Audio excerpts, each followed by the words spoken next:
Yang kedua, boleh Tuan beri sedikit komen tentang corak politik Malaysia sekarang? Saya sangat merisaukan diri saya, kerana hari ini orang-orang mengundi lah, saya sebut. Sedang cerita orang Malaysia lah, masyarakat Malaysia lah, tak tahu sebenarnya nak pergi mengundi yang mana. Saya diberi maklum tak tahu nak undi yang mana, pening nak buat keputusan, bingung. Sebenarnya pada PRU 13 dan 14 sudah berlaku benda ini. Tapi ini PRU ke-15 pun benda yang sama juga berlaku. Maksudnya negara ke arah apa? Ke arah yang sangat menakutkan dalam dunia politik lah. Dan sebab itu sebenarnya mereka tak tahu nak pilih siapa. Sebab apa? Diorang bingung. Sekejap pilih sini jual tabung haji. Sekejap pilih sini cakap minyak turun lepas hari ni mengundi dalam masa 100 hari. Minyak tak turun-turun, minyak naik je. Kan? Barang tak turun-turun, barang naik harga. Jadi bingung rakyat Malaysia. Jadi sebab itu saya nak beritahu kepada rakyat Malaysia, keadaan politik dalam negara kita sama. Kita tengok muka yang sama. Kita lihat semua wajah-wajah yang sama. Saya minta juga kepada semua parti-parti yang ada, bagilah wajah yang baru. Cuma anda menjadi mastermind ataupun behind on the scene punya consultant. Beri nasihat kepada mereka, konsak mereka dari belakang. Janganlah kamu terlibat sebagai orang yang menerajui. Kerana apa? Kita perlukan orang yang ada energi. Bagi anak muda. Kalau parti UMNO, bagi anak muda UMNO yang boleh buat kerja. Kalau parti PAS, bagi anak muda dalam parti PAS yang boleh buat kerja. Kalau parti Bersatu, bagi anak muda dalam parti Bersatu buat kerja.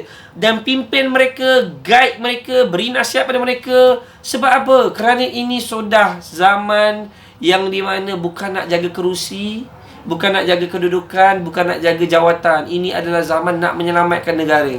Cuba tuan-tuan bayangkan, sejak bulan 7 harga barang naik semua. Almost 30%. Naik lagi kenaikan harga barang, dan sampaikan masyarakat hari ini dah tak mampu dah dengan gaji yang mereka dapat. Mereka dah tidak mampu untuk membiayai ataupun bear cost. Jadi hari ini nak hidup pun susah. Mereka nak hidup pun susah. Ini adalah waktu yang di mana saya rasa tidak salah untuk kita bagi peluang lah. Sebenarnya ini waktu dia apa tahu? Kalau orang tanya pada saya, perlu keluar mengundi? Yes, kena keluar mengundi. Kenapa? Kerana kalau kita tidak keluar mengundi, kita akan memberi ruang undi itu dapat kepada musuh. Dia kena keluar undi. Anak-anak muda tak boleh. Kena daftar undi. Yang dah 18 tahun kena keluar daftar undi. Kena mengundi. Nak pangkah, siapa pun pangkah. Tapi yang penting kena mengundi. Kerana apa? Itu penting. Sebab untuk negara. Kalau kita tidak pergi ke arah di situ, ia akan menyebabkan, bayangkan hari ini ada satu parti ni akan mendapat solid majority. Kerana apa? Kerana mereka tidak berubah. Tapi kita, apa terjadi kepada masyarakat negara kita? 5 parti ada dalam negara kita yang akan dipecah. Kalau ada 50,000 orang, pecah seorang 10,000. Faham maksud saya? Maksudnya seorang 10,000, 10,000, 10,000. Jadi inilah sebenarnya sebahagian pemimpin lah. Dia memang tak pedulikan kita. Dia nak biarkan kita, dia nak biar kita kebeluran kot. Saya ini dibiarkan sebab dia nak pecah lagi.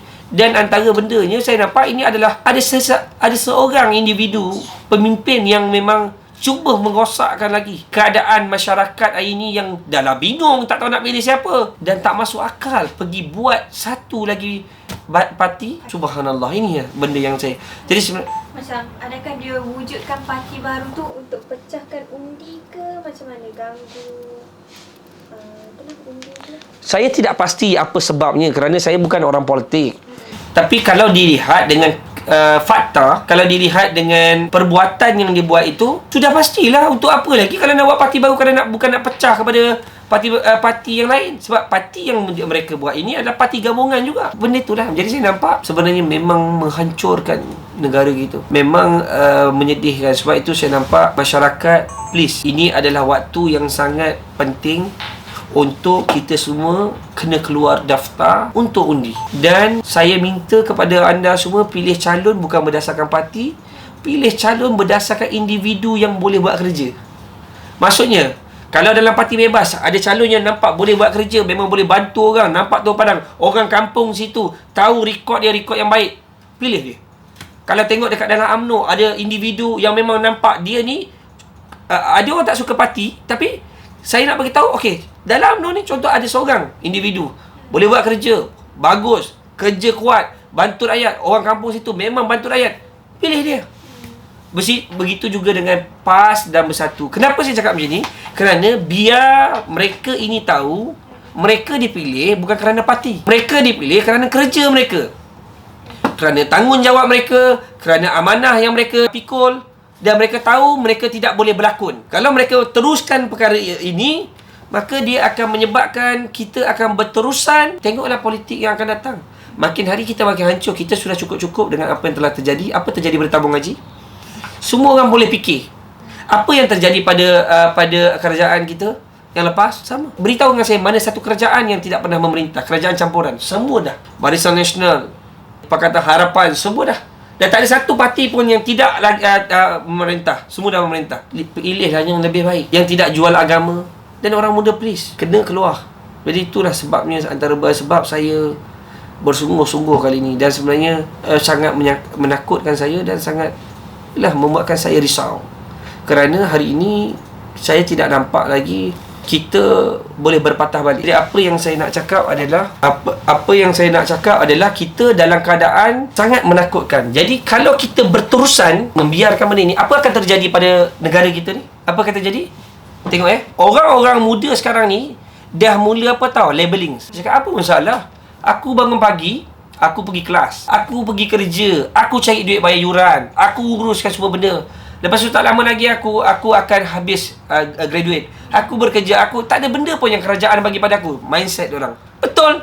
Itu memang betul dan kita kena agree dengan apa yang dia cakap. Jadi dia kata apa sebab aku nak pergi undi? Apa manfaat aku dapat? Kalau kita tengok di Republic Islands, kan? Republic Islands satu negara bukan Islam, tapi dia bagi beasiswa, punyalah dahsyat, sampaikan scholarship, semua dia bagi. Contohnya. Tapi dia kata tak ada benefit pun. Tak ada apa pun. Sebab apa jadi macam ni? Kerana rasuah. Sebab tu kita tengok harga barang naik, meningkat, boom. Semua ni meningkat. Sebenarnya berapa orang yang kaya? Hanya beberapa orang saja yang tertentu yang kaya. Yang lain miskin, yang lain susah, yang lain terus menderita. Jadi itulah sebab kita kena dalam keadaan yang di mana kena buat sesuatu lah. Kita ada soalan menarik kat sini. Ramai yang tanya parti mana yang Yusuf Azmi pilih. Saya tidak memilih mana-mana parti, tetapi saya menyokong individu yang berjuang untuk rakyat. Maksudnya, kalau dia daripada parti bebas, yes. Kalau ada nampak, contoh 10 orang dalam parti bebas ni nampak elok, betul-betul boleh buat kerja untuk rakyat, jom kita sokong dia. Contoh, kita nampak dalam parti UMNO, nampak ada 5 orang yang boleh layak untuk menjadi calon. Memang kita nampak memang buat kerja untuk rakyat. Kita dapat komen pun daripada orang ramai, ni orang baik, jom kita undi dia. Begitu juga dalam Bersatu, begitu juga dalam PAS. Sentiasa kita punya, kali ini kita punya stand sama macam dulu, cuma sekali ni kita say out dah. Maksudnya kita pilih. Dalam platform kita ini, kita dah lancarkan semalam.